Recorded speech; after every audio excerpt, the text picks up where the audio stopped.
Hi, everybody. Welcome to Tuesday. It's another edition of BlogChat. Chris will be along in a moment.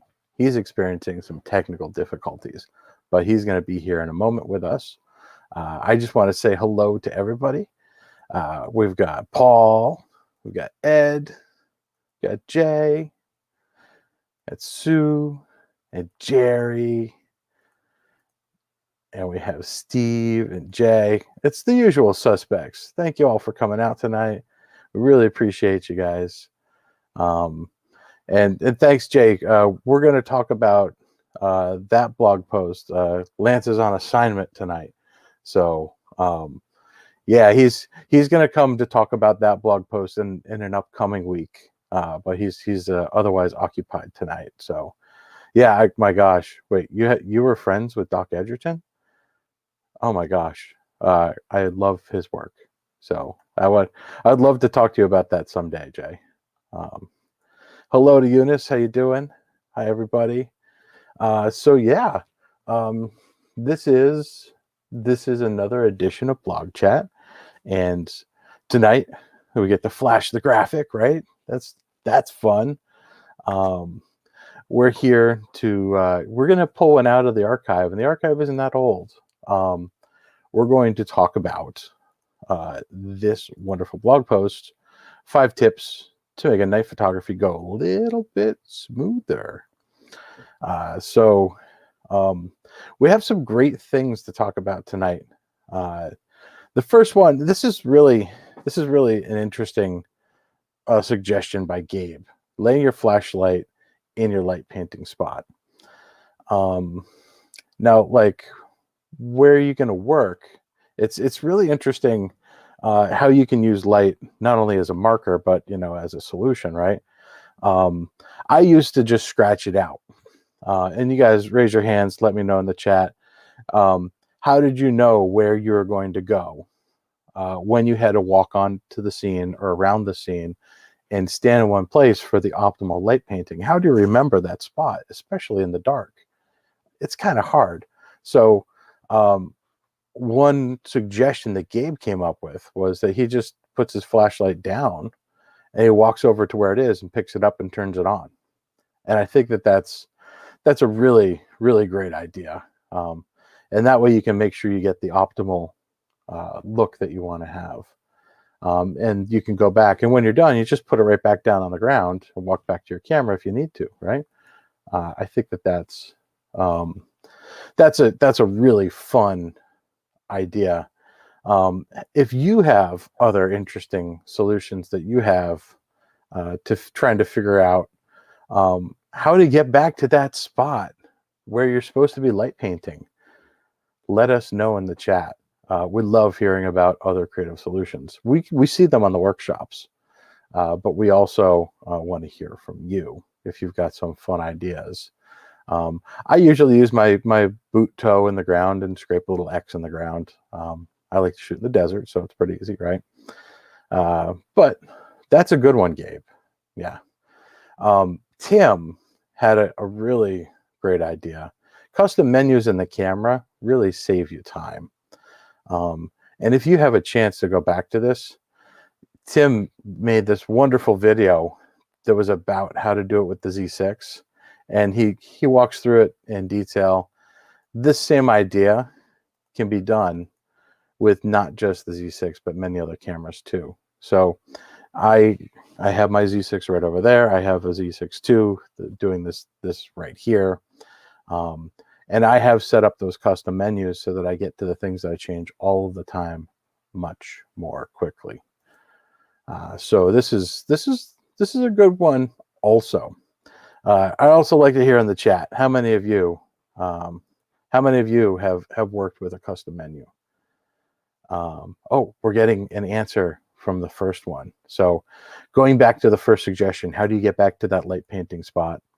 Jay says, I use a rock so I don't have the light picked up by someone else. Yeah, I understand. Light painting is a very competitive thing. I get it. I totally get it. I wonder if Chris, do you want to join us as just a voice? Is my camera not coming through? Your camera's not coming through, but we can definitely listen to you. Ah, okay. Well, where is my camera? I guess it's going to be by voice. Sure, that's great. So we're just we went over the first one already, which was reminding ourselves where to go to come back onto the scene to do light painting. And I asked the people who are attending it late in the chat, and Jay just said, I use a rock, so I don't have to have the light picked up by somebody else. I like that. Okay. All right. I might use a glow-in-the-dark rock so I can find it in the dark. That's clever. Yeah. You know what sometimes I'll do is I'll draw, if it's sandy or dirty ground, I can just with my foot make a mark, and then I know where to come back to.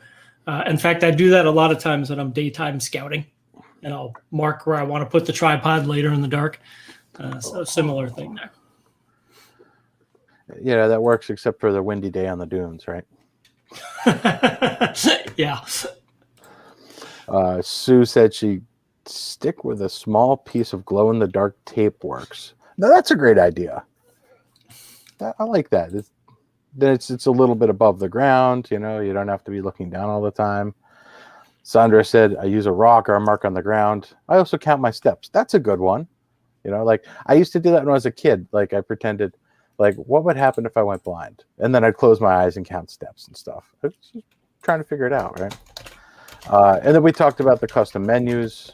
We have a lot of love for custom menus here. Margie agrees. Julianne agrees. Jerry definitely agrees. And Tim set his up at a workshop. Nice. Oh, cool. Yeah. Custom menu is such for any day, night photography, anything, just it helps speed things along. Absolutely. Now, this next one, I know Lance is on special mission tonight, but using the low-powered light for seeing. Do you want to talk to that, Chris?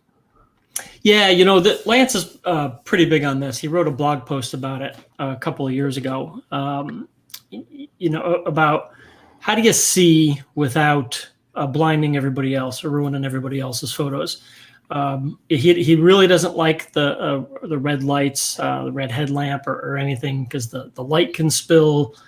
It's so subtle you can forget that it's on, and then you're ruining other people's photos or your own. And it can even be dangerous to walk in some situations with using just a red light. Like I remember walking in Red Rock country in the Southwest with the red light, and you just lose all depth perception with the red light on red rock. And I took a couple missteps and fortunately didn't get hurt, but I could see where you absolutely could. Yeah.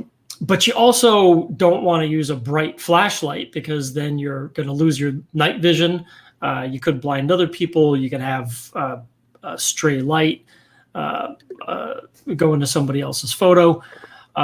So Lance likes to get the lowest powered flashlight he can, and then use that, because you only need a little bit of light when you're in the dark to be able to see your camera and change your controls.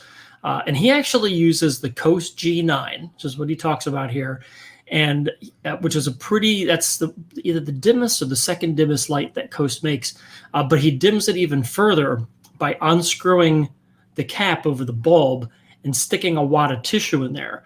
So that's diffusing and eating some light, and it gives him a really nice subtle light to work with when he needs to change settings on his camera, find something in his bag, anything like that. Did you shoot this illustration of him? I did, yeah. We shot this in Scotland. It's perfect. You were thinking of the blog post, weren't you? Yeah, maybe. I love it. Hey, there you are. Here I am. Face. Yeah, look at that. Look at you. Yeah. Oh, and look. Hi, Chris. I just got it in the mail today. Nice. Yes, my Summit T-shirt. That's very beautiful. Cool. And it glows in the dark, but we won't test that right now. Hey, for those of you who signed up early enough, let us know in the chat if you received your shirt. That'd be nice to hear about that. I just got mine too. Yeah, it's really soft. It's a nice shirt. Yeah. Margie. Hey, Margie. Jay said, I cup the light in my hand and you have a green light. I think I do the cup the light in the hand thing all the time too, just to leave a little crack of light coming out of the end.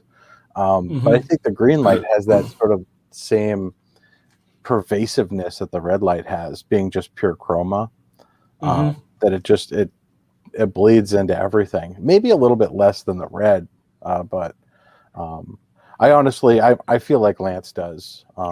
I prefer like a full spectrum, or just like a white or a warm light for an inspection light, instead of one of the red ones. Just dim, dim, dim. Right. Yeah.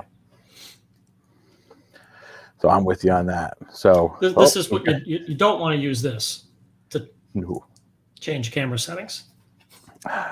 Okay, sometimes I use my HP7R, but I cut my hand around the end of it, and I let just like a little tiny crack through.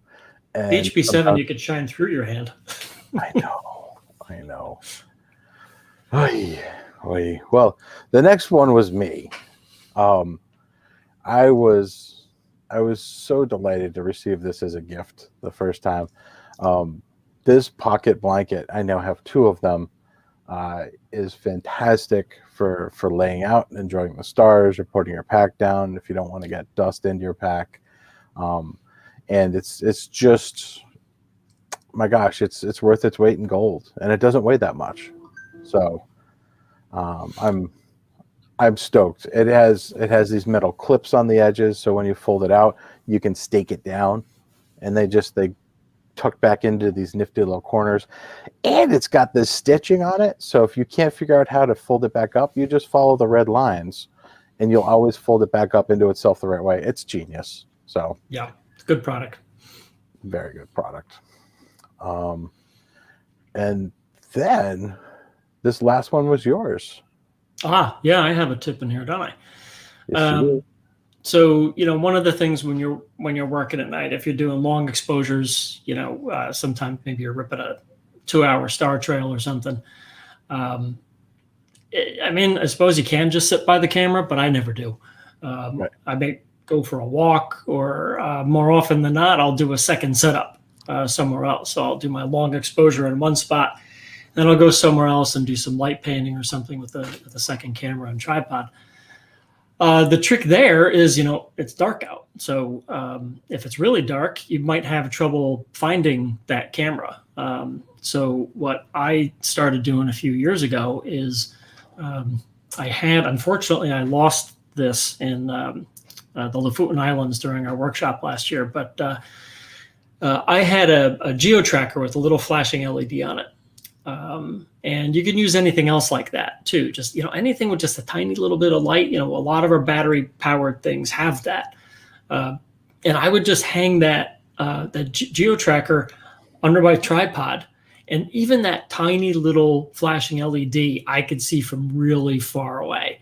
I once saw this from a 20-minute walk away out on the racetrack playa in Death Valley. I couldn't believe that was the light I was seeing. I was like, oh, that's got to be my imagination. But I walked toward it, and sure enough, that's exactly what I could see in the dark that far away. So again, it just helps you find your tripod in the dark. I've seen a couple other people with variations on this. Like there's a retired Broadway stagehand who comes in some of our workshops. He wraps glow tape. I don't know how much glow tape he has left over from his job. But he'll wrap glow tape around the tripod, and that's easy to find. Yep. So, anything that helps you find that in the dark, and then you feel a little more comfortable wandering off to do something else. And some days you just got to come back, for sunrise to find your tripod. Yeah. Oh my gosh! I think. Well, we hit the number 5. You okay there? We're not winning a tech award for tonight's broadcast. Right. Well, I think we have good news though. Your second talk has been announced.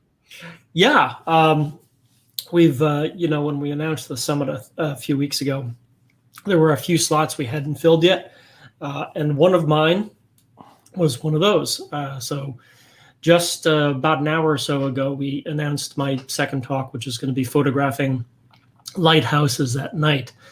Might be interested to know that there are about 50 American lighthouses that are in national parks, including that one that's in the graphic, which is the Body Island Lighthouse in Cape Hatteras National Seashore. So I'm going to be talking all about that. You know, there's I love shooting lighthouses, and there's challenges that come with shooting them in general, and definitely shooting them at night.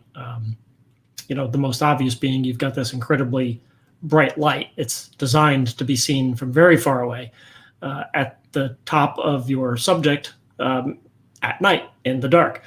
So how do you balance that? And I'm going to cover things about how to control perspective when you're pointing up with wide angle lenses, the different kinds of lighthouses and strategies for photographing depending on what kind of a beam it has, and et cetera, et cetera. So it should be a lot of fun.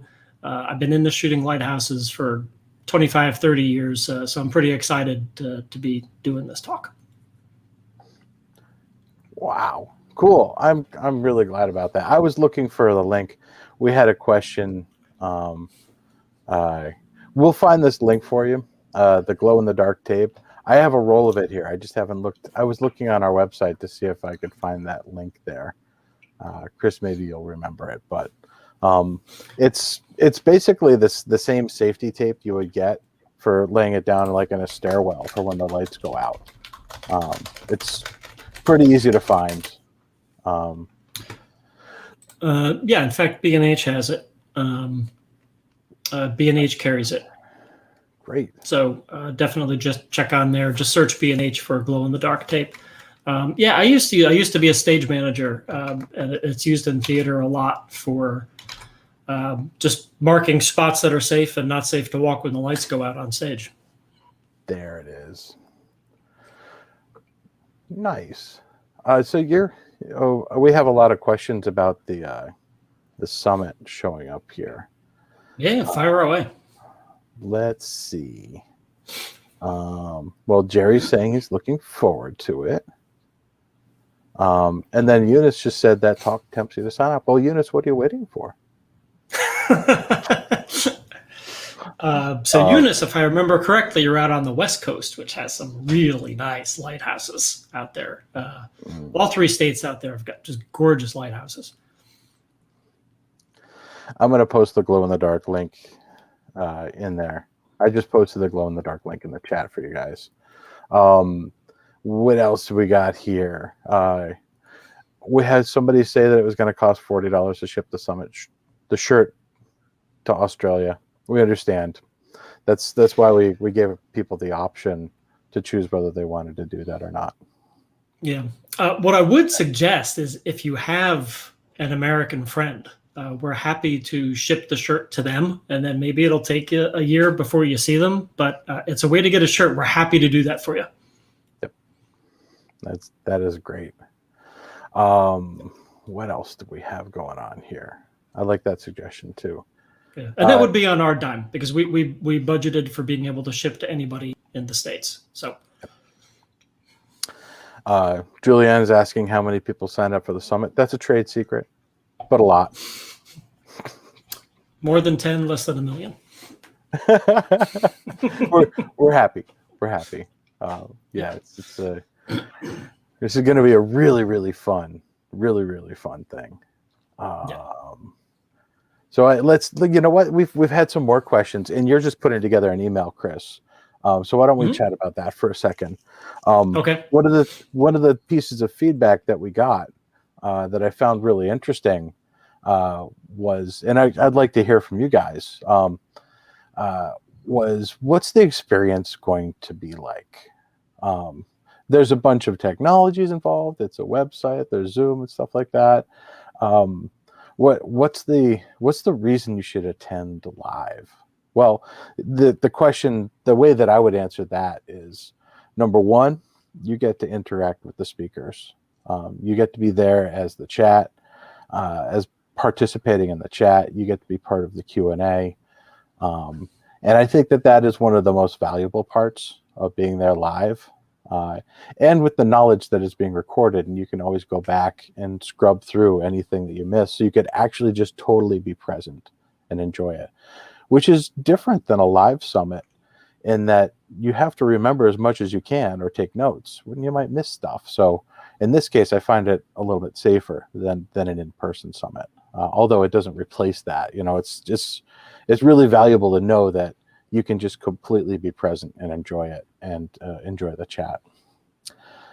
Yeah, Matt, I think that's a really good point in terms of the educational component about the benefit from the educational side. I think something related to that's important in a different way is the social aspect. We just ran a blog post 2 weeks ago about the importance of community in the tight niche of night photography. And when you're there at the Summit Live, you also get to interact with other people. Right. And I'd be shocked if people who come to the Summit don't walk away from it with new friends and new people to shoot with, and Right. And all that. It just seems to happen whenever we do a workshop, whenever we do an event. The community around the night photography events that we've been a part of is very inspiring in itself. Indeed. And when you add on to that, something else that you're featuring in the newsletter that's going to go out, there's a whole bunch of generosity surrounding this summit, from the sponsors to the speakers. There's a lot of really wonderful giveaways happening. So for some specific talks, you can attend and have a chance to win something, and there's multiples of some things. And then for attending the summit and going to the final party, you have an opportunity to win some even bigger prizes like lenses and Adobe software, and the list goes on and on and on and on. So yeah, I was really impressed with the giveaways that the sponsors brought to the table and the ones that the speakers brought to the table. We've never organized a conference before, and I had no idea what to expect when we told the speakers and the sponsors that they could do giveaways.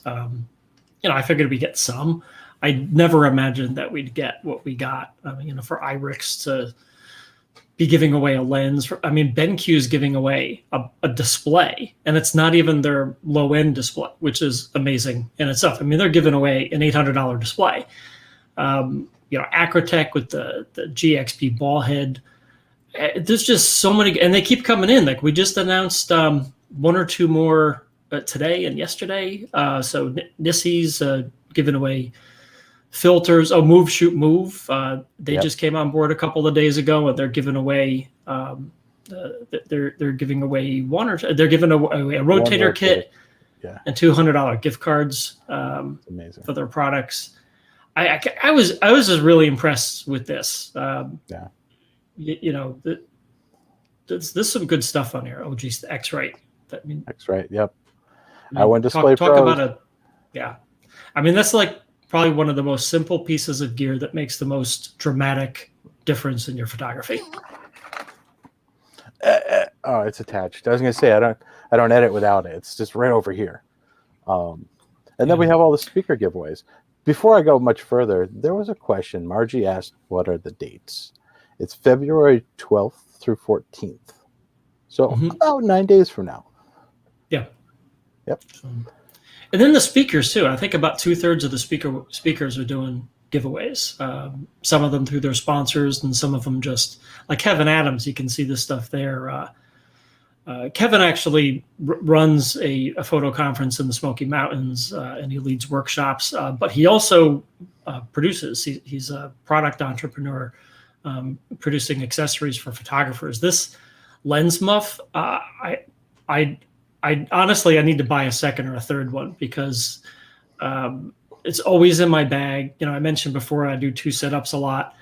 I want to keep one on every lens when I'm shooting at night. You just wrap it around. It just Velcros right around the lens. You stick 1, 2, or 3 hand warmers in it, and it keeps dew from forming on the lens. It's such a simple design. It's like brilliant in its simplicity. So he's offering a few products from him. Forrest works with Rocky Mountain School of Photography and was able to get a nice gift from them. Zoom time with Jen. Yeah. Lance is giving away books. 5 books. Wow. Yeah. A year of Kelby 1. That's crazy. That's such a good.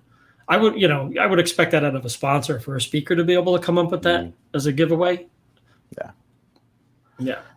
Sky Glow ebook, 3 memberships to Photo Focus School, Tyler's Prints. Oh, that's Yeah, so you cool. get Half the Park is After Dark poster. Oh my gosh. Look at these. You get the, wow, I love these. I love them. Mm-hmm. Yeah. So yeah, that's there's the list goes on and on. You guys can check it out on the website. It's I can't. We're so excited. We're so excited.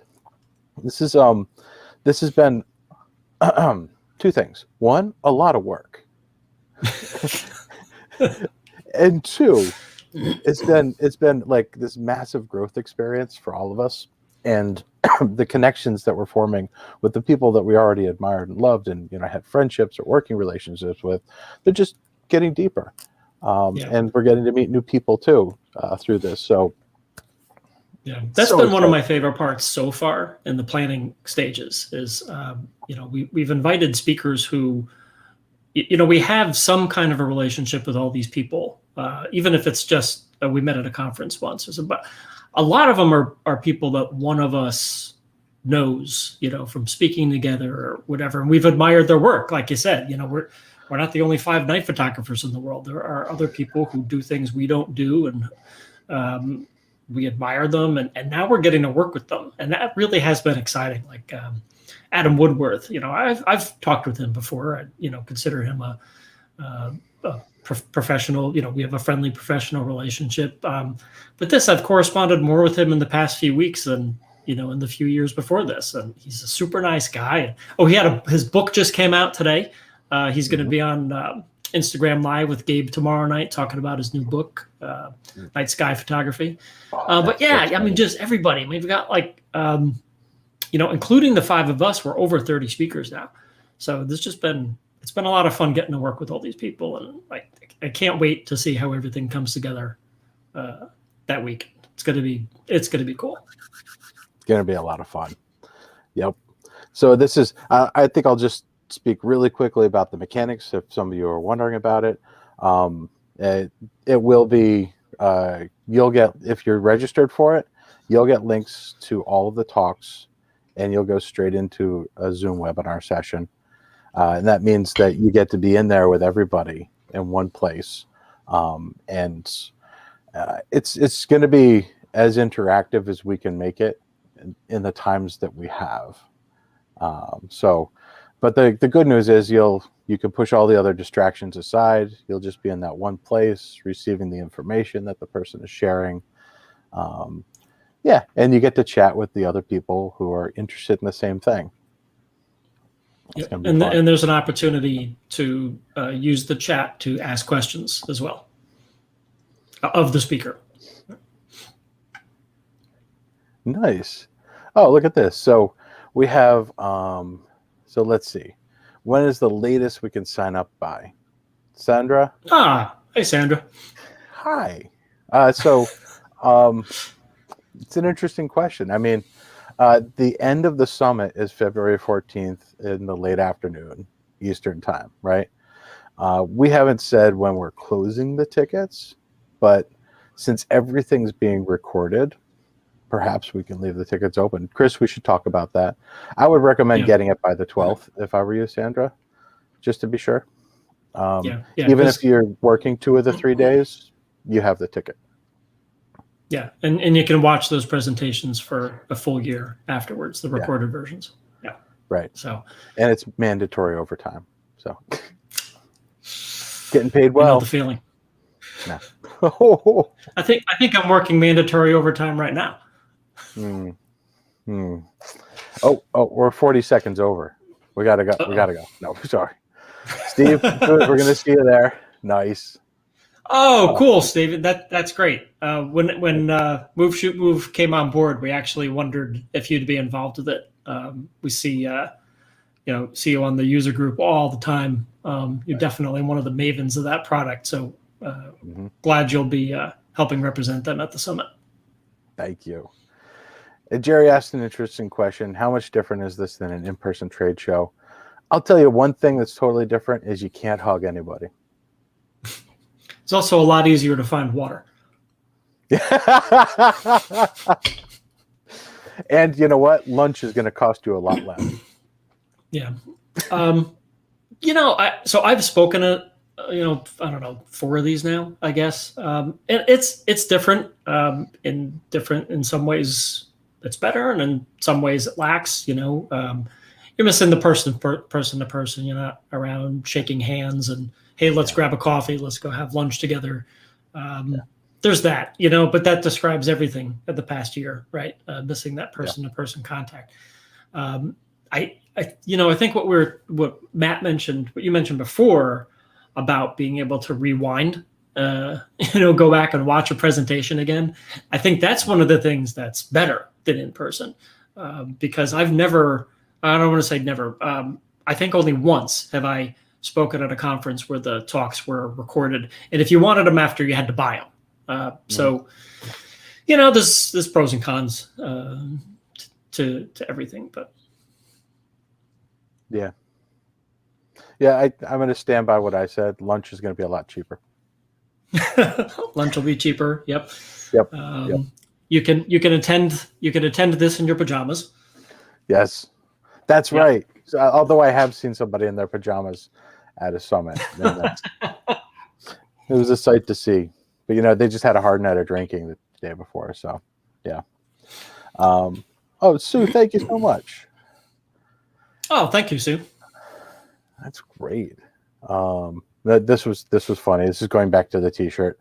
Can we send it to B&H? Put in his next shipment. That's a really interesting idea. I have to drive it down to Jersey because that's where the warehouse is. So yeah. Where in Australia are you? Let us know. Yeah, let us know. I'd be curious because I will be. I don't know when. I was supposed to go to Australia 2 years ago, and then last year, and we all know what happened last year. But I fully intend on being in Australia in the next year or two, and I would be willing to keep your shirt in my office until I come. And if I'm in your area, I will hand deliver it to you. I'm serious. That sounds great. So let me know where in Australia you are, and maybe we can work that out. Right. Just either put it in the chat or send us an email to adventure@nationalparksatnight.com or Night Photo Summit. Here's the email so you can take a look at it. Right. So this is a good reply. I don't know what that means. It must be very. That's a place. I thought that was a euphemism. Well, Australia has the best town names. No kidding, right? Yeah. So it's in New South Wales. I'm taking a look at the map, and it's north of Melbourne. So I am probably going to be heading on the Great Ocean Road. But it's not impossible. I'd say at the very least I could drop it in the mail for you when I'm there. But if you want me to do that, reach out, and we can arrange that. So might take 2 years, but I can get you that shirt for free if you want it that way. Nice. And then Margie asks, if we sign up now, can you still get a T-shirt? Everybody who registers for the summit has the opportunity to say, this is my address in the United States, and we'll ship you a shirt. Right. If you're in the U.S., we'll cover the shipping. If you're outside the U.S., we can get you a quote on what the shipping would be. And if you want to pick up the cost. But again, like I said, if you got a friend in the States, we're happy to ship it to them too. And whenever you get to see them, they can give it to you. So Margie, just one caveat on that is we're past the deadline to get you the shirt before the conference actually starts, but we will get it to you. Nice. Oh, and look at this. It looks like you got it. Oh, all right. There we go. You guys get to go do a photo. Yes. That's fantastic. Okay. Hit me up on email. Seriously, email us, and we'll make that arrangement. We'll make sure we get that shirt for you. Fantastic. Wow. So we pulled a blog post out from the past, and it was full of great mentions. And you know what? I just saw a connection. In the schedule of the Night Photo Summit. I meant to draw this illusion before. There are 5 fundamentals classes, and there were 5 suggestions tonight. And those 5 fundamentals from those 5 gentlemen, we're also going to be having fundamental talks at the summit. So there is a track at that for people who want to start from the beginning or brush up on their skills. So these 5 presentations are going to get down to basics, and we thought that blog post would be a nice way to honor what we're preparing for the summit right now. So yeah. Yep, it was a good one. Yeah, thanks. It was not delivered as well as I wanted to, but it's still the truth.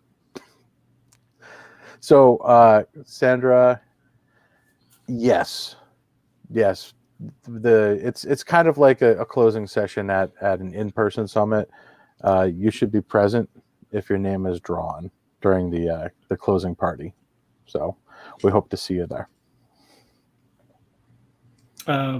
And that's for the conference-wide giveaways. For the speaker Correct. giveaways, you have to be at their talk. Right. So if you can't make the closing session, but you are coming to some of the some of the talks, you will be able to get those giveaways. Wow. This started as a germ of an idea. It started out as like, hey, let's do a summit, and boy, has it grown. Yep. Yeah. Thank you all for your support. But a lot of good work. Yeah. Yes, for sure. Yeah. Look forward to seeing you all there. Yep. All right. Well, Chris has an appointment with Destiny tonight. No, I don't know what he's doing. An appointment with Meatloaf. Chris has dinner to get to, and Yes. I have to go do my nightly photograph. So we appreciate all of you being here. Let's all hang up now and go out and make some pictures. So, and have dinner. Yeah. So, all right. Have a good night, everyone.